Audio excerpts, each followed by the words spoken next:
Welcome, everyone, to another episode of Paradigm Shifting Books. Today, we're really excited and happy because we have our dad, Stephen M.R. Covey, back on the podcast. Listeners who've listened in the past may remember the great episode we did, actually up in Montana. We recorded that on your book, The Speed of Trust. And as you know, Dad, and obviously with Britt joining the podcast, even though we've already recorded, I recorded with our uncle Sean, your brother Sean, on the 7 Habits. Britt didn't want to not have an opportunity to also review the 7 Habits. I mean, that's one of the inspiration that we both have for this podcast, and obviously our grandfather Stephen R. Covey, who sometimes we'll refer to as Papa, because that's how we called him.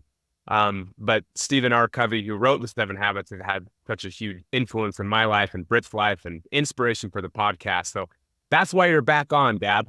I'll take it. I didn't want to go without doing the 7 Habits. I had to. And yes, for all listeners, I don't think it's something I'm going to be able to curb. Probably going to refer to him as Papa unknowingly. So if you hear that, that is our grandfather, Stephen R. Covey. And we also have quite a few messages from listeners and questions that we're going to add into the mix. So listen for your question, and we appreciate all questions that have been asked. That's kind of what we're hoping for in this podcast, and to have engagement with the listeners, because again, Britt and I are not experts ourselves on any of this. We're just curious and interested and inspired by all these books, especially this book, 7 Habits. So, Dad, you obviously have kind of a really unique perspective on the 7 Habits, not just because you were the CEO of Covey Leadership Center and had a huge part to play in growing the 7 Habits from a business perspective, but obviously you grew up with Stephen R. Covey as your father, your dad, and you witnessed kind of the development of the 7 Habits over the years. So that's probably the first question I have. Can you describe how Papa initially conceived of the idea of the 7 Habits? What inspired him over the years? What did you witness growing up and on? First of all, this is so exciting to be with you guys to do this. It's really fun, and especially to be with my sons, you had this chance to do it. And also, just like Britt, you want to make sure you had a chance to weigh in on the 7 Habits. I feel the same. I didn't want Uncle Sean, my brother Sean, to be the only one that gets to talk about the 7 Habits. So the fact that we're doing this is great. And here's what I will say is, initially, the 7 Habits were kind of taught as individual principles, one by one, before my dad, before Papa, Stephen R., before he put them all together as 7 Habits. Initially, I remember as a kid growing up in the home, and one time we had a family meeting, and he talked about, kids, we got to begin with the end in mind. And, that later became habit too, but at the time it was just a standalone principle, begin with the end in mind. And then at other times we'd hear about, so you got to seek first to understand, then to be understood. Now later that became habit 5, but at the time it was not taught in sequence and conjunction. It was just a standalone principle, and kind of almost every one of them, I can remember at different times being taught that principle. And it was really just over time that Stephen R. began to say, hey, I'm going to put these together into a sequence. It became more clear that there was a real power in a sequence, that individually the principles were powerful, but in sequence, they're even more powerful.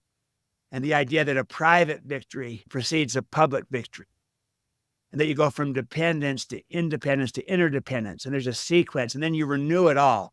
What became habit 7, sharpen the saw, which was really the idea of renewal of any of all of these. So that's kind of how it started, as individual principles that were being taught. And we kind of learned these in the home. I think that we were us kids, your aunts and uncles, we were the first guinea pigs for 7 Habits. as individual principles, taught one by one at different times.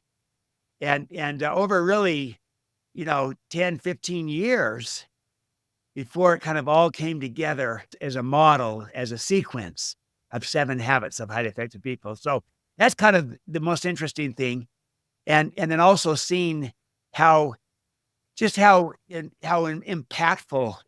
it was, how universal, how it impacted people everywhere in the world. And the interesting thing about it is Stephen began teaching 7 habits as 7 habits about a decade before the book was published.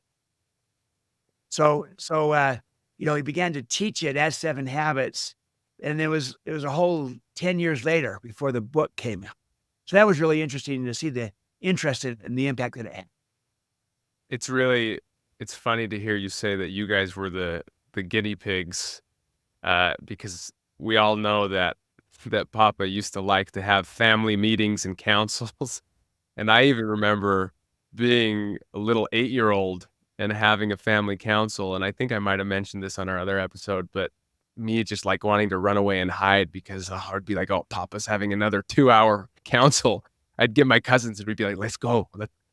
Now, if I could go back, I would give anything in the world to be a part of those councils because this is the stuff we would talk about. But I can't imagine with what you guys were. You'd always tell us that Papa used to go pretty long on those, and he lacked a little bit of awareness with the family council. You had 2-hour councils as grandkids. As kids, we had 3-hour councils. Seriously. Oh, that is hilarious. And it's the same thing. I look back now and I say, my goodness, how blessed we were. But at the time, we were like you. We were not different. We were bored stiff. We just wanted it to end. Yeah, I love it. Well, because you had such an early, just opportunity to listen to those, did you notice any significant changes over time? How did either the idea for the 7 habits or any habits in general evolve over time? Were there any significant changes?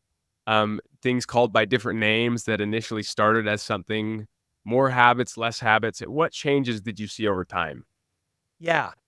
Well, the names of the habits kind of changed. The principles were always the same, but the names changed. I remember seeing a 7 habits presentation, and there was a 1-page handout on it, and I saw the 7 habits. The first habit was called proactivity. The second habit, begin with the end in mind, was called creativity. And the third habit, put first things first, was called productivity. They were phrased in these one-word expressions, but it was the same principle, that you're productive, because you put first things first, and you're creative because you begin with the end in mind, and so forth. And then think win-win, habit 4, I remember, was called mutual benefit, which is the principle behind it. And then I think habit 5, seek first to understand, then to be understood, initially was called mutual understanding. And I can't remember what synergy was called. I think it was called creative cooperation. And then habit 7, sharpen the saw, was called initially renewal. But then over time, it was the same principles, but then the decision was made to put these in the form of an expression, of a statement, of an action-oriented thing, a verb, something I can do. Begin with the end in mind.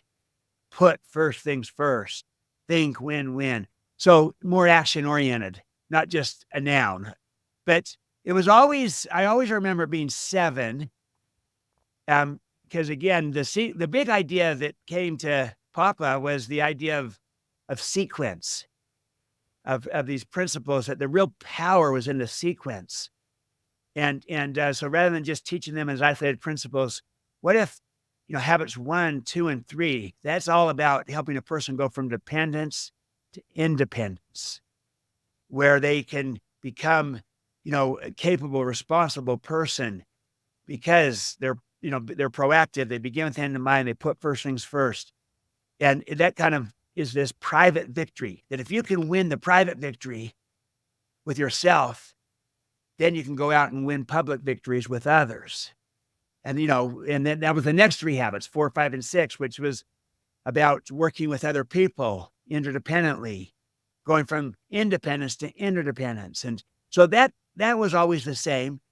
And then the renewal habit 7, sharpen the saw, was always the same. So there always was 7, but the names were different. They also used to, Papa's name for 7 habits was initially the 7 basic habits of highly effective people. The word basic was there because he was kind of saying, look, there's other things that people can do in life, but these are foundational. These are basic habits. But the publisher said, that's too long. We got to shorten it to just the 7 habits. And so that was kind of fun. The subtitle changed a lot through the years, because initially the subtitle was, it was the 7 habits of highly effective people. And then the subtitle was restoring the character ethic. Then over time, it changed to powerful lessons in personal change, which is more descriptive of what the gain would be for a reader. This is about personal change, and here's great lessons, powerful lessons. But it started as restoring the character ethic. And that really came from what started this all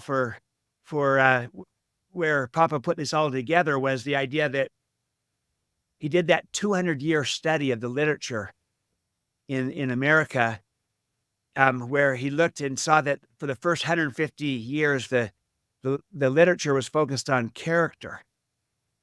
And then the last 50 years, there was a shift from character to what you might call personality, more skills and more techniques and things. And that shift from character to personality, was probably maybe not helpful.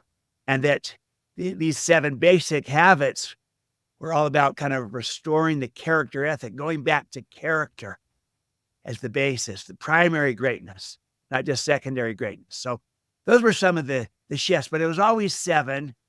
Don't ever remember it being different than that. But the names changed. The sequence was really always the same.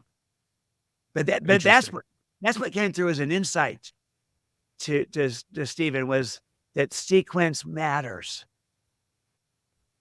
Maybe one more question around kind of the genesis of all of this is, you mentioned your family, so your brothers and sisters kind of being guinea pigs. And I think Britt and I can relate to that in some sense. If anyone listens to the Speed of Trust episode, dad used me as kind of a guinea pig on some trust issues I had as a teenager. So, but outside of outside of family, I've always wondered what else contributed to him being able to come up with these insights. I mean, he was a university professor, which obviously is the big one. And then didn't he do a lot of work, before leaving as a professor? He did a lot of work with large corporations for years, right? Like this was like a 20, 30-year process of coming to this, is my understanding, right? I mean, I've always wondered, like, how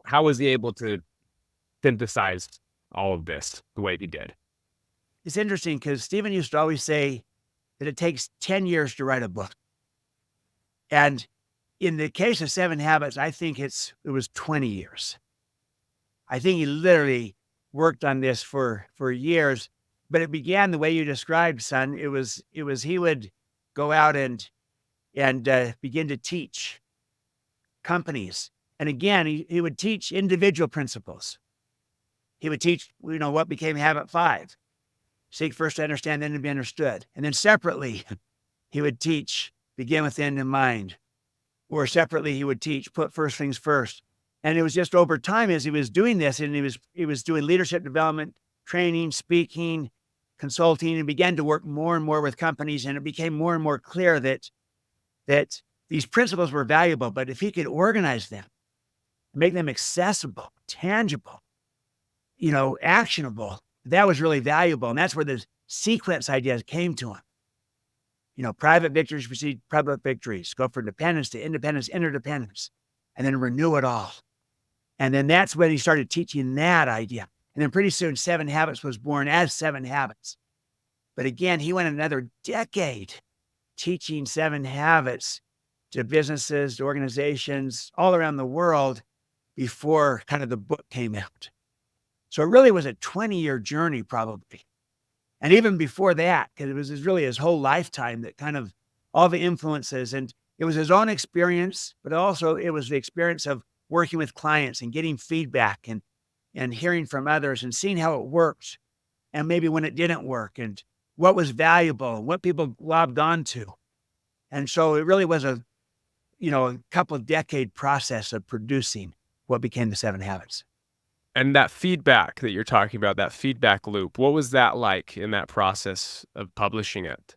What was the perception of it? What was Well, the feedback was really good because it was come directly from clients. Because again, Dad was doing the client work just out there working with companies, and people would respond and say, this really works. And we're connected to it. And so I knew when the book was coming out that it was going to be well received because the clients were responding so well to the training and to the speaking.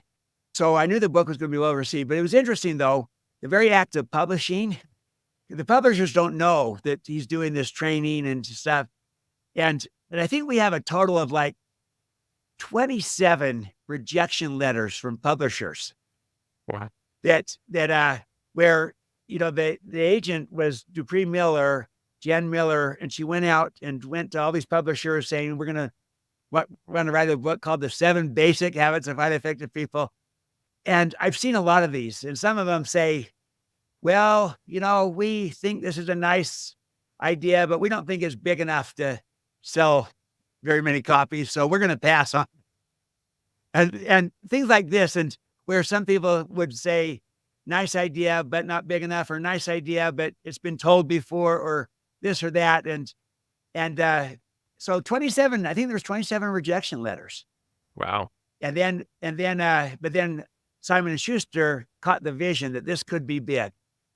But I knew it was going to be big because I was with your grandfather when he would be presenting it with clients. I saw how people responded to it. I just saw how personal it was to people, how practical it was, and that this could really work. And so I knew it was going to take off, and it did. It was not an instant success, but it kind of was like a build, and make it like a rocket ship that just was taking off and going higher and higher, and then pretty soon it just went into orbit. Wow. You mentioned you were able to be with Papa quite a bit as he was teaching people the 7 Habits over the years. So maybe a more personal question, but do you have a memory, an experience of how your father influenced your own understanding of the 7 Habits of living an effective life? Does anything, stand out to you?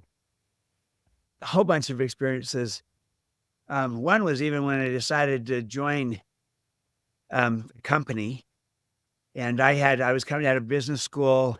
I'd had a couple of years work experience prior. I had an opportunity, on Wall Street, pretty exciting.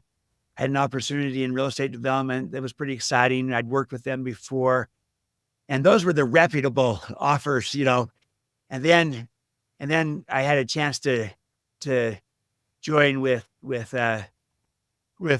my dad, your grandfather, and that was just a small company, fledgling.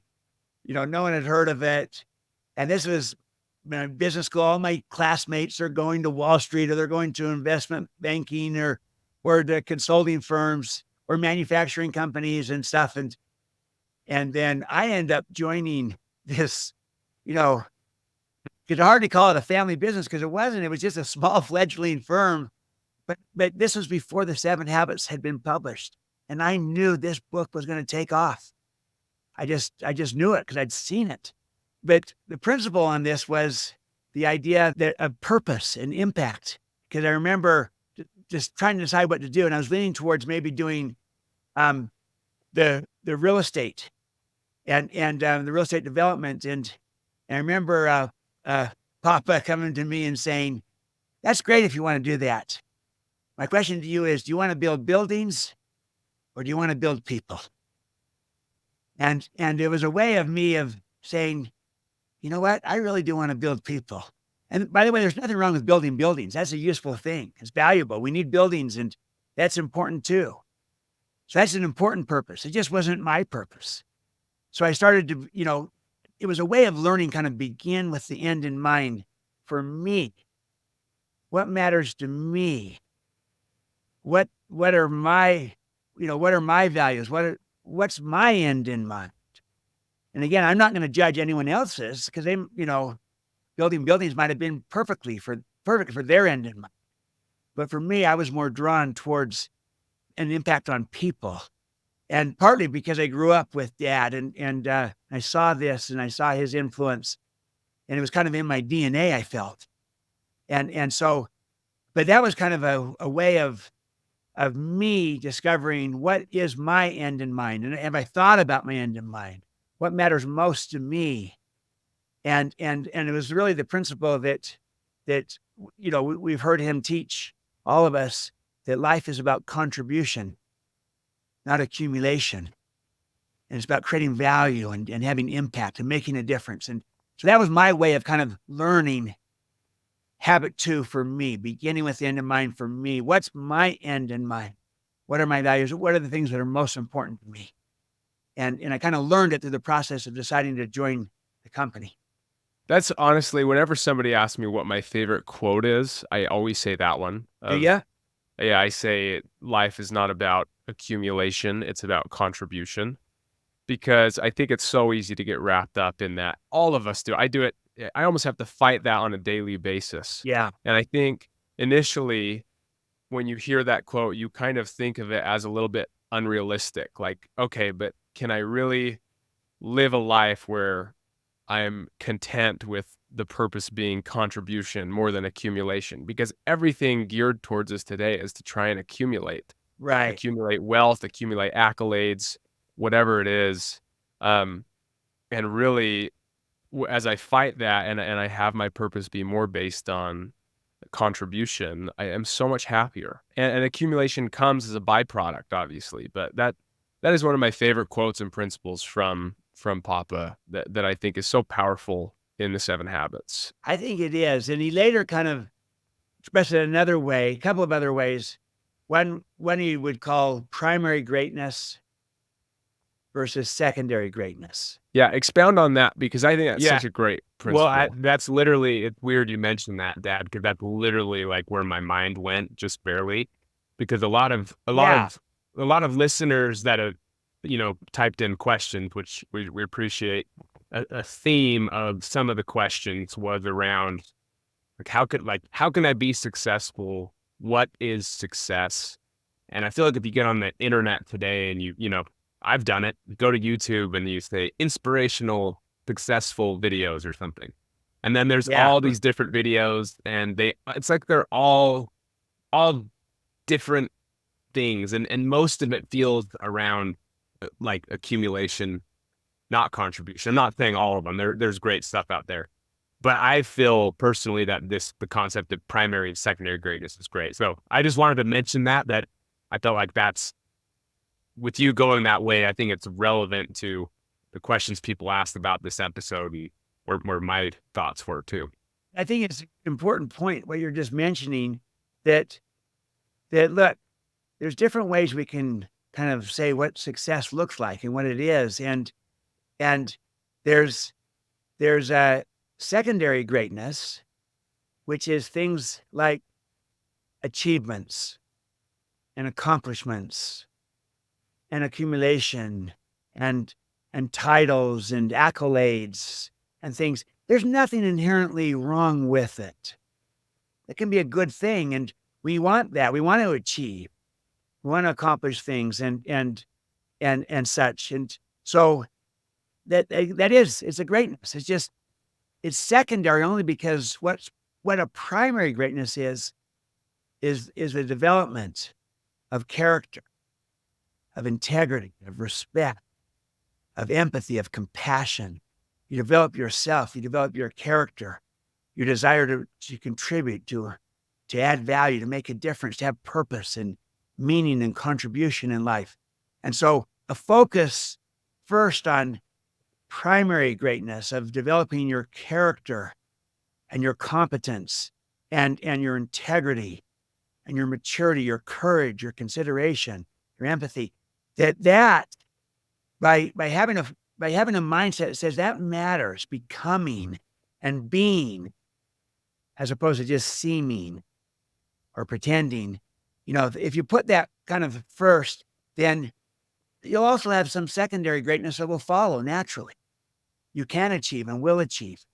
And so it's not like it's good and bad or either or, but it's just kind of a prioritization of primary greatness, focusing on really becoming and being and not just achieving and accumulating.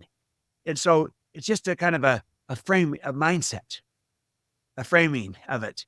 Stephen was pretty realistic about this too, because there is a Maslow's hierarchy of needs. You move from survival, that's where you're on the low end of the Maslow's hierarchy of needs. You're trying to survive, to stability. Now you've improved. You're more stable. To success. Now you're achieving. To significance.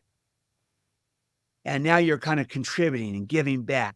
But there is kind of a hierarchy and kind of a flow. And it's hard to just say, I'm going to go to significance when you're trying to survive and be stable and trying to build a foundation.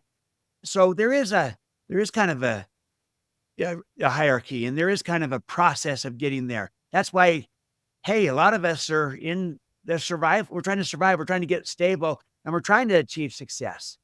But if you just all along have a mindset of saying, this is good, and my mindset is I want to ultimately move towards significance, towards contribution. And I'm on the journey. I'm not fully there yet, but my mindset is to get there.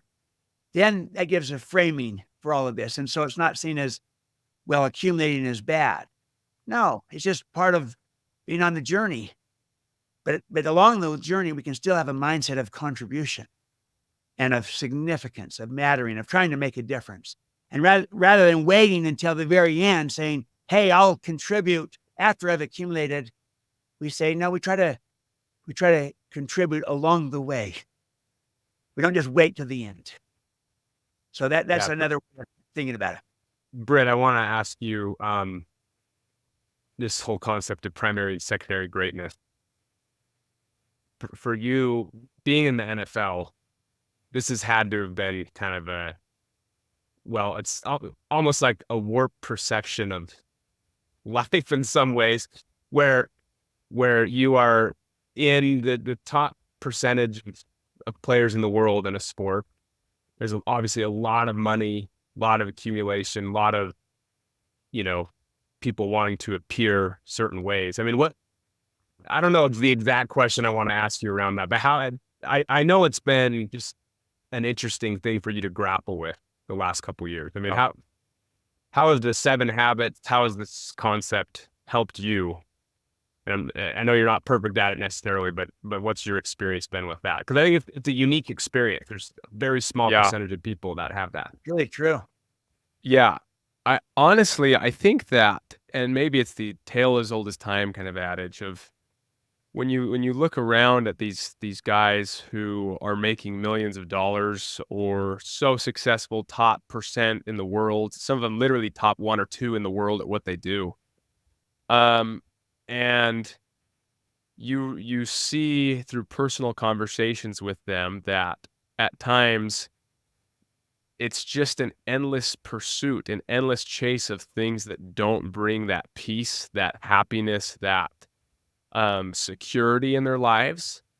And it's really fascinating to talk with people who, the quote, money can't buy happiness, right? Who people think, oh, money can buy happiness. Well, no, I've been around people who have enough money to quote unquote buy happiness, but they, there are times when they just don't have it, and they look for these outside sources. And that's why a lot of them get into reading. That I've had many teammates ask me about the 7 habits, and I've given the book to many of them. Many people talk about this idea without knowing what to call it, primary and secondary greatness. But I think it's just that idea of that the peace in your life doesn't come from accumulation. And so you should still try for that accumulation, because it's important and it does bring happiness. But I think that stability and that peace, you need to couple it with that primary greatness. And so I definitely have seen that. People assume all the time that because I'm in the NFL, I must be happy and have achieved my dreams. And there's still, I feel like with everybody, there's still like this almost emptiness that you feel that you only feel as you strive for primary greatness. So I think the power comes in the coupling of the two. Because yeah, even in the NFL, right? You talk with guys who they still just crave that idea of primary greatness and loving who they are as a person and really respecting themselves and looking in the mirror and being proud of what they're doing and the person they're becoming. And I think that's what the power of the 7 habits is in, right? Is it gives people back their lives. I've heard you say that, Dad. And Yeah, I think maybe just allude to that a little bit, just the power of the 7 habits that you've seen. it's powerful because, like you're saying, if I can have that private victory, in other words, that I feel like, gosh, I'm true to myself and I know who I am and I'm trying to live my best way that way. If I could start there, there's a power that comes from that. And that gives me the power now to work well with others because I'm secure and I can be more abundant towards others. It's hard to be abundant with others if you don't feel secure yourself. So it's hard to think win-win with others if you're just fighting for your win and you don't feel like you've got that sense of peace and security. So that's why the first 3 habits, moving from dependence to independence, that private victory, that's why it's so powerful because it gives people a sense of security and of that I'm working on myself and my character. I've tried to lay out my values and I'm trying my best to live to them. And when you do your best at that, there's a sense of peace that comes and a sense of power that comes from that integrity, that being true to who you are and who you want to be. And again, none of us are there. That's why you're always on the journey. And then now that helps me do the same thing now with other people, where I can work well with others and go from independence to interdependence and think win-win because I feel secure. So now I can try to help do something better with another person. And I seek first to understand, then to be understood. Habit 5. And then I synergize. We try to create something bigger, better, where synergy is where 1 + 1 = 3 or 5 or 10, something that we create that's better than either one of us could do on our own. And that's the power of that public victory. And there's a power that comes from that we're better together. And then you renew it all with this habit 7, sharpen the saw, the idea of renewal and there's power to that. So I think there's power in the private victory, there's power in the public victory, and there's power in renewing it. And that's the strength of the 7 habits is it takes any of us where we're at and gives us something we can immediately work on and get better at and gain a sense of clarity, of integrity, and of power, of peace, of security that comes from this. And so the 7 habits is a great way to operationalize this idea of primary greatness. I think that all listeners are struggling with something, and just to start off the habit of be proactive. And that sounds so generic, but when you read it, anyone who starts reading that, I think, feels this empowerment come over them of, okay, I know I'm stressed at my work about this particular thing, but that is outside of my control. And I think that's one of the biggest things that I've learned, and in the NFL, is there's so much outside of your control. I mean, I'm competing with guys who are bigger than me. Everyone's bigger. I'm competing with guys who are bigger than me, faster than me, stronger than me, everything. But this idea of being proactive is focusing on only what you can control, what's on your circle of influence, and you learn to be okay with the things outside of that. and that brings that power to you is like, I'm not a victim to whatever's happened to me, to the situation around me at work or in my job. At least my mental state doesn't have to be, because I have a few, even if it's only a few things I can control, I'm going to master these. I'm going to dominate them. And you are okay with the results, because things outside of your control, they don't affect you nearly as much. Even if it directly affects you, it doesn't affect you internally. So you feel that power regardless of what's going on outside of you. I agree with this, Britt, that habit one, be proactive, and recognizing that between stimulus and response, there is a space. We can choose our response. We can choose to focus on our values and not just respond to the circumstances. And we work in our circle of influence and not our circle of concern that we can't impact. That's empowering, because it Yeah. suddenly makes it easier to deal with life's injustices and all the things that we can't do anything about, from the weather to the economy to the fact that there might be people that are better than us or faster than us, stronger than us. Okay, but what can I do in my circle of influence and to grow that circle of influence? Because when you focus there, that circle of influence grows. But when you focus on the external circle of concern, all the things that are out there, that our circle of influence actually shrinks. And we don't feel that same sense of power that comes. So just so useful. That simple idea, be proactive. I feel like each of the habits, depending on the season in your life, can all of a sudden make a huge impact on you.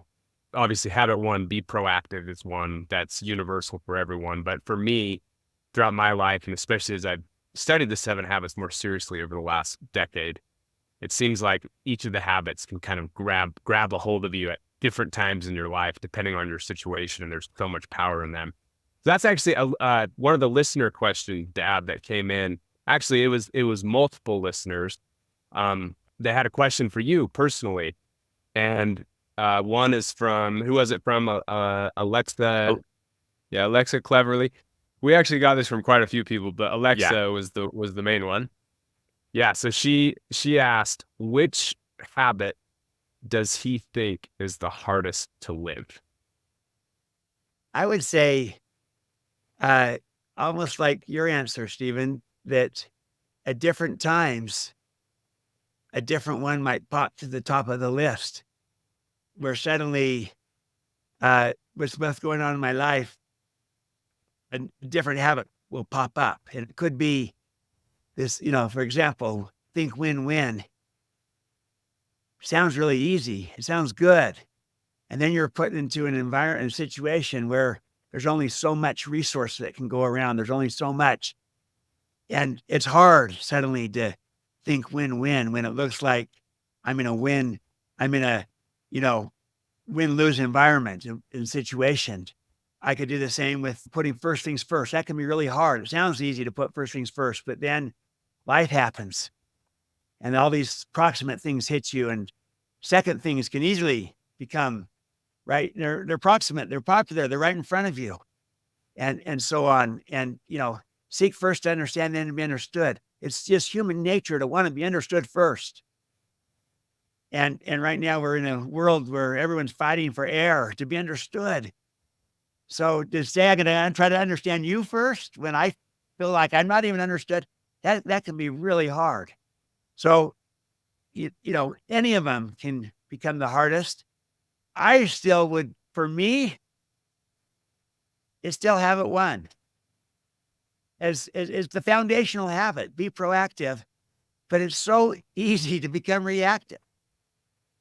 In my language, where I start blaming, he makes me so mad. Well, wait, does he makes me so mad like I don't have a choice? And it's very easy to become reactive. It's very easy to focus on my circle of concern, not my circle of influence, and to blame. And so for me, I come back to habit one. But at different times in my life, I could have answered with any of the 7 habits. Actually, this morning before we interviewed, I listened to the back end of the 7 Habits, one of the editions where Papa had like 15 common questions people ask him. And someone actually asked him that question, like, what's the hardest habit? And he says, habit 5, hands down, seek first to understand, then to be understood.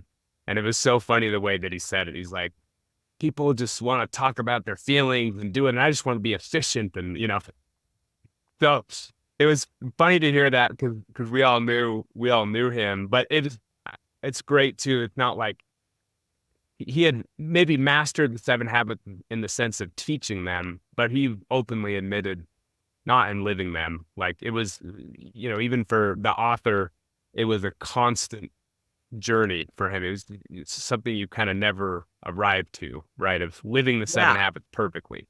He struggled with it too. He did. In fact, I'll share this. One time I was with Dad. He was asked, do you live the 7 Habits?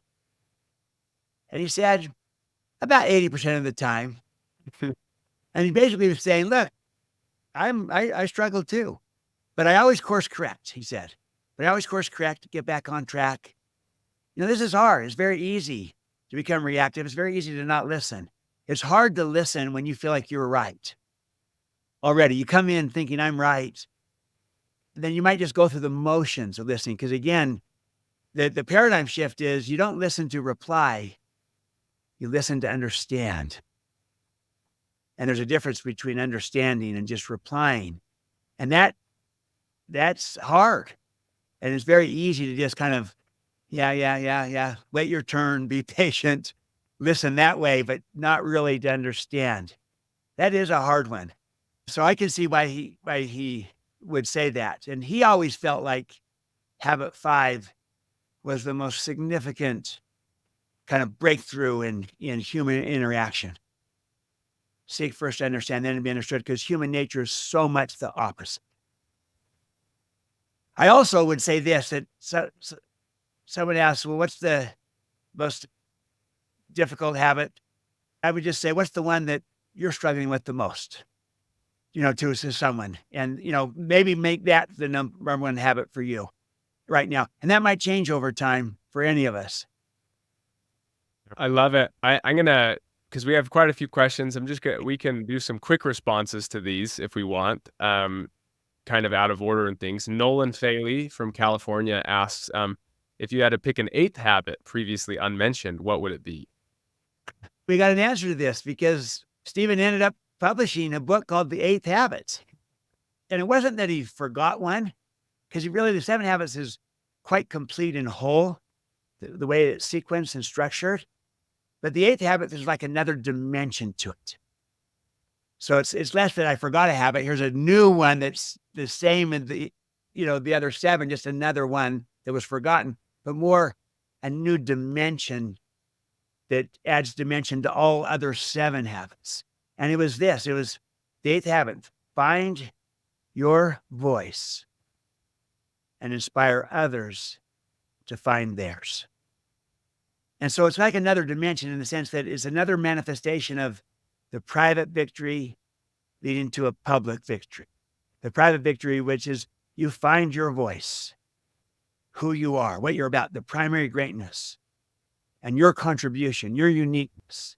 Find your voice. And then once you find it, now work with others, inspire others to find theirs.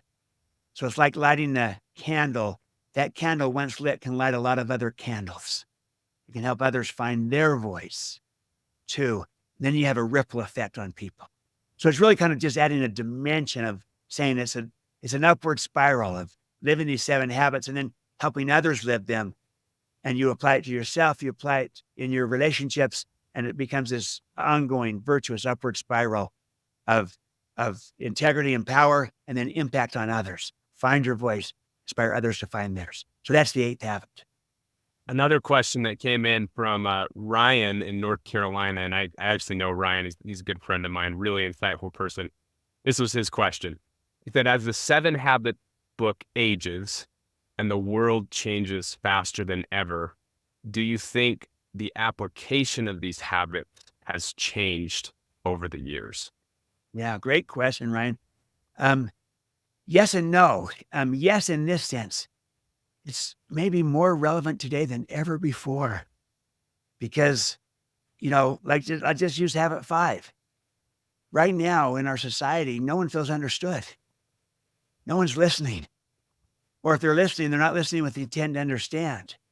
They're just listening with intent to reply. Look at our politics. Look at the, the conflict that's going on, and people don't feel understood.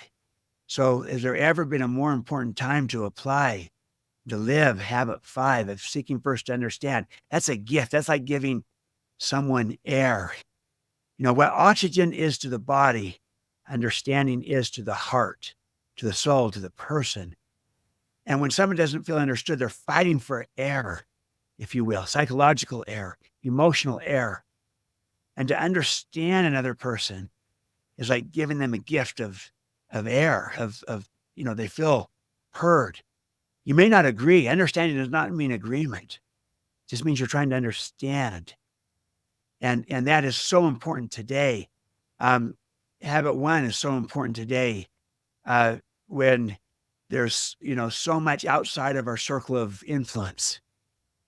And again, it's always mattered, but maybe more so today. But also habit 1 speaks of the unique human gifts and endowments of independent will and self-awareness and creative imagination and conscience. And in an age of artificial intelligence, this is genuine human intelligence, wisdom, and unique human gifts, conscience, and the like, and self-awareness that is so important in a time like today.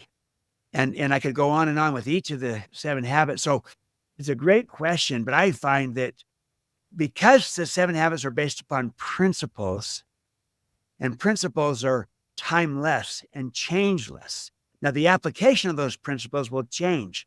The practices will change.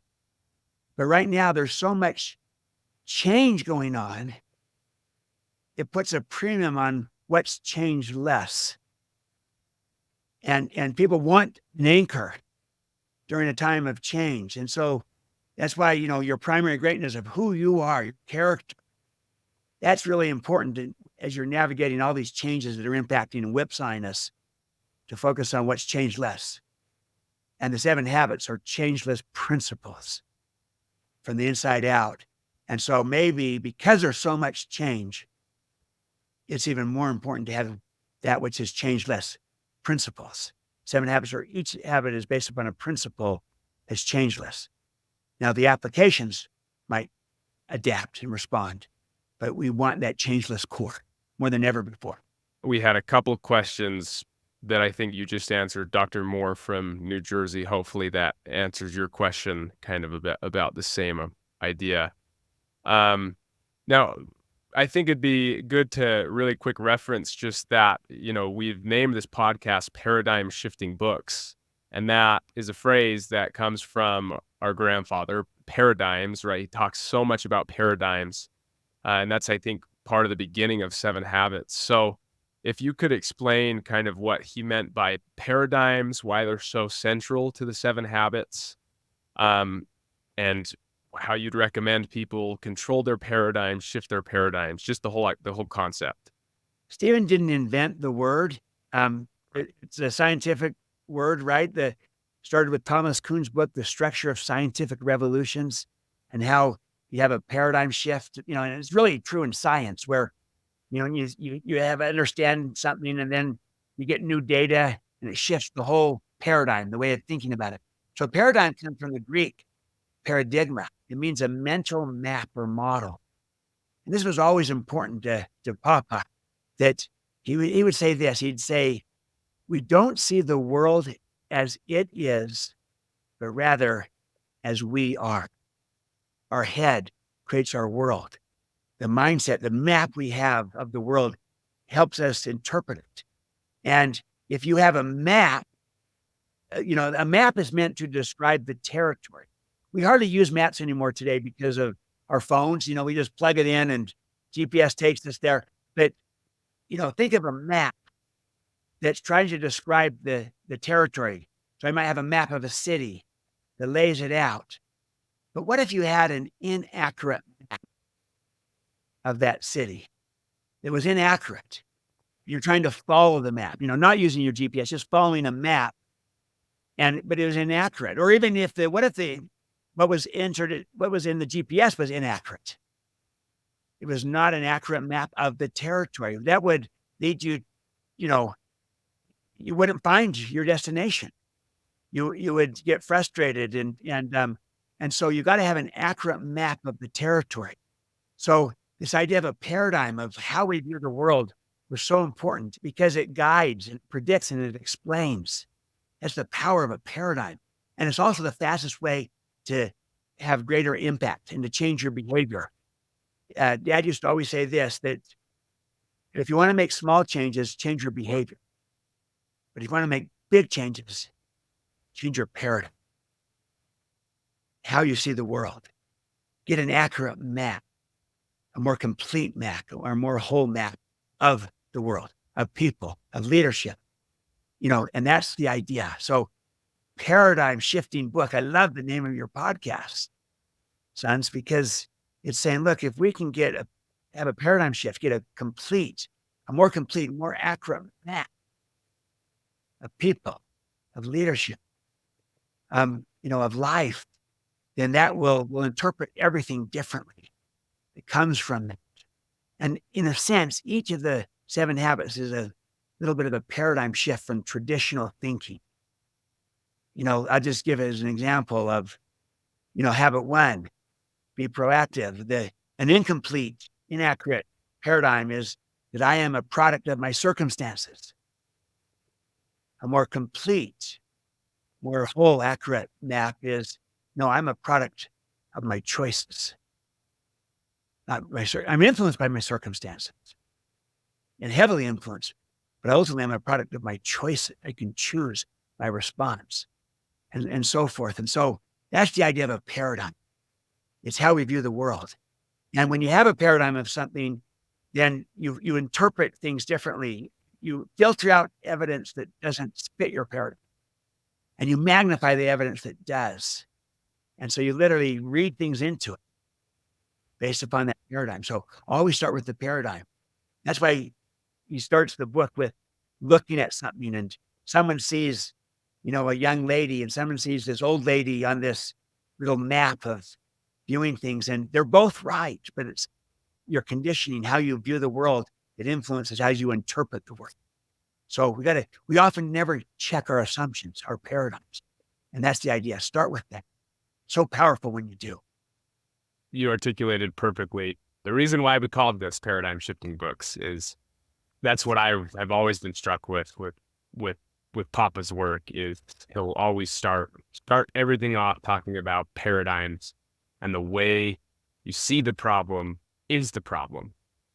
And I think so many other people are focused on what's the quote? It's for every 1,000 hacking at the leaves of evil, only one is hacking at the root, or what's the exact quote?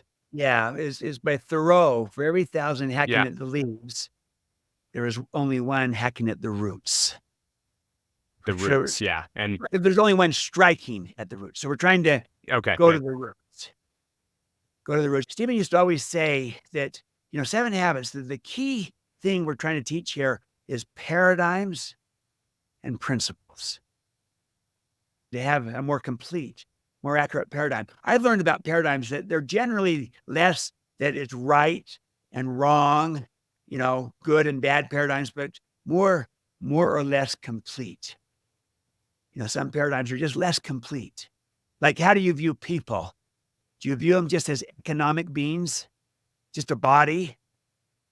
Well, that's not inaccurate because people do have a body and they do care. They want to get paid. They are economic beings, but they're whole people. They also have a heart. So they want to care and to love and to belong. They have a mind. So they want to grow and to develop. They have a spirit. They want to contribute and add value and make a difference, have significance. So it's more complete to view someone as a whole person and not just an economic being. So an incomplete paradigm is, hey, people are just, all they care about is money. A more complete paradigm is they're a whole person. They do care about money, but they also care about relationships and about growing and about contribution. That's more complete. What I've always found fascinating with Papa's work on paradigms is how quickly a paradigm shift changes just everything, your behaviors, right? What's the quote where he says something will change your behavior faster than focusing on change of behavior will change your behavior? Do you know what I'm talking about? Yeah, that a change in paradigm will change your Yeah. behavior a lot faster than a focus on behavior, on Yeah, just trying to change exactly. behavior. Change your paradigm. Change your paradigm, which will then in turn change your behavior faster than just trying to white knuckle it, saying, I'm going to wake up at 7 a.m. and I'm going to do this. A quick example that I use is I hated weightlifting always. There's nothing worse, right? I'd rather go out in the field, run some routes, but I was always so small and I hated weightlifting. And I hated when the coaches would pick a general weight for the receiver group. And here I am in the same group as some of these guys who can lift twice as much as me. So I hated lifting. And I always dreaded having these lifts. And then one day I just looked at it. Someone told me, they said, the best ability is availability, and you have to lift so that you're available on the field. And so that in literally 2 seconds shifted my paradigm of weightlifting from getting strong so I can bench 225 pounds and block a linebacker to this helps me stay healthy and stay on the field. Literally within 5 seconds, my entire paradigm shifted and my behavior shifted. I wanted to go to lifts. I started adding more lifts to the end of every lift just to focus on these small muscle groups to help me stay healthy and for injury prevention. And it was amazing how in literally 5 seconds, my whole paradigm shifted my behavior. I got excited to go to lifts. I got excited to lift extra just for the focus of injury prevention. And I think that's a perfect example of just how a shift in paradigm, how you view a certain situation, completely changes your behavior way more than just focusing on your behavior. Well, and that's for Britt, for you. I know that's like a 10-year paradigm you had because you hated lifting. Hated High lifting. school, Oh my God. college. Yeah, but that's a really I haven't heard you talk about that before. That's a really good example of a paradigm shift will immediately switch or change your attitude and behavior. And sometimes it can be instant, right? And other times it's more of Right. a process. So yeah, Dad, is there anything around paradigm shifting? Like, say someone's listening and they're like, I'd like to shift my paradigm around something in their life, around the way that they see themselves or see others. Is there anything practical around, around shifting your paradigm? Because it seems like in that moment, Britt had like almost like an aha moment, revelation, instant. And I think there's probably times in our lives when that happens, but probably more often than not, it's maybe incremental. And maybe I'm wrong, but I'd love to hear your perspective on that. Yeah, I think it's both. I think sometimes it can be instant, and other times it's an incremental, gradual shift where you begin to see things differently and see the world differently. And Britt, yours in a sense was a 10-year paradigm shift, but then it was instant how it happened when suddenly you heard this, I gotta make myself available. And suddenly you're viewing lifting differently. I love it. It's a great example. I would say this, so if the fastest way to change your behavior is to change your paradigm, the question is, what's the fastest way to change your paradigm? Well, here's a way of thinking about it. Here's a practical tip is change your name, change your roles. So see yourself differently, see the role differently. So for example, when, Britt, you've got your young son, and think of how your world changed overnight when Nelson was born. Overnight, you went from just a husband to now suddenly you're also a father. And you got a new name. I'm a dad. And a new role. I'm a parent. And suddenly that impacts how you view everything with that child. Because you got a new name, you're a dad, you're a parent. And a new role, new responsibility. And so I've learned, like with leadership, rather than see yourself as the boss, see yourself as a steward. Have a stewardship for those that I'm leading to serve them. And suddenly it's less about me and more about them. New name. I'm not the boss. I'm a steward. And new role. I'm a leader. And so you change your name, change your role. Papa used to all the time talk about like Man of La Mancha, Don Quixote, and how he would give a new name to Alfonso, the woman of the street. And that Don Quixote came in and said, you're Dulcinea, this extraordinary person. And it's a new name he gave her. And she began to see herself differently. She had a paradigm shift about who she was as a person. I look at the 8th habit. That's a way of saying, find your voice and inspire others to find theirs. So that you find your voice, suddenly you have a new name and a new role for myself, for my life. I found my voice. I found my contribution.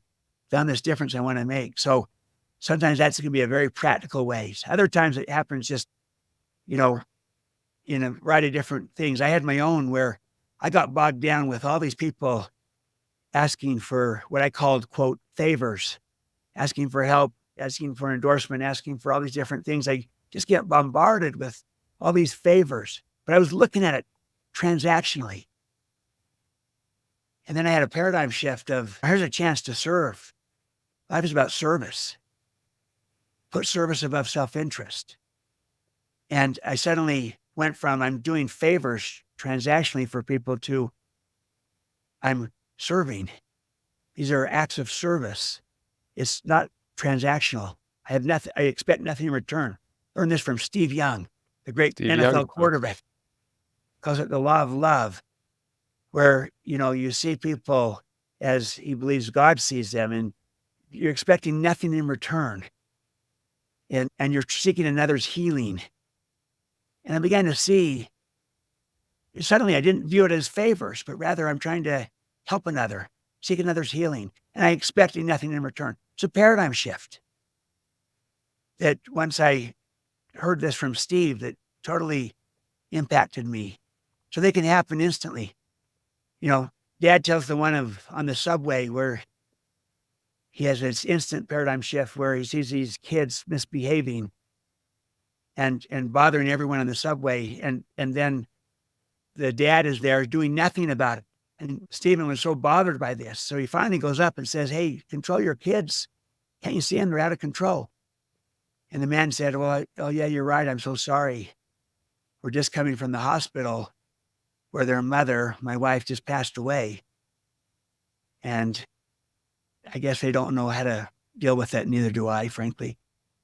Suddenly, instant paradigm shift. And suddenly his behavior changed. My dad behavior changed to how can I help versus judging the person. So they can be instant like yours was, Britt.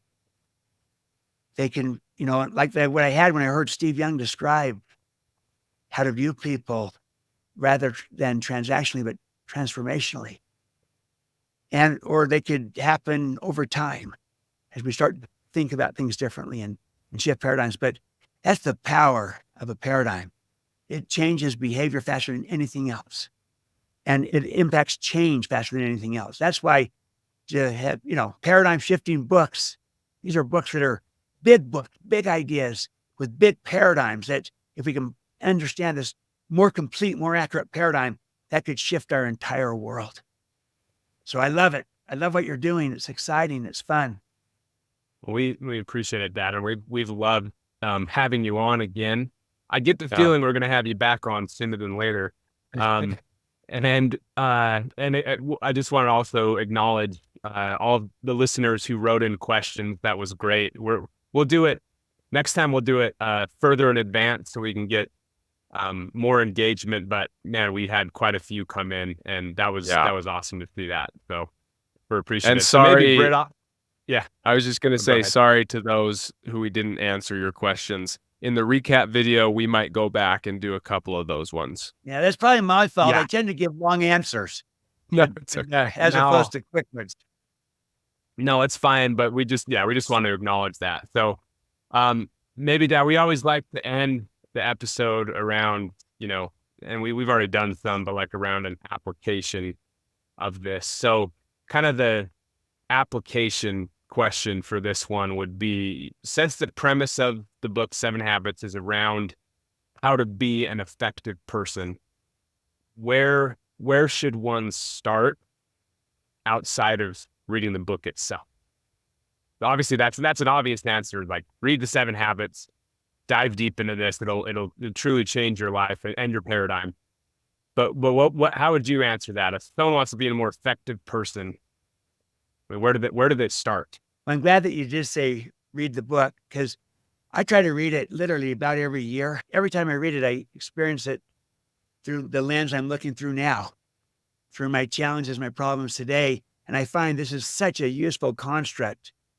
Jim Collins, in the foreword that he wrote for Seven Habits, said, this is like what Stephen M.R. Covey did for human effectiveness, is the equivalent of a Windows, or what Apple did, an operating system that made technology accessible, usable.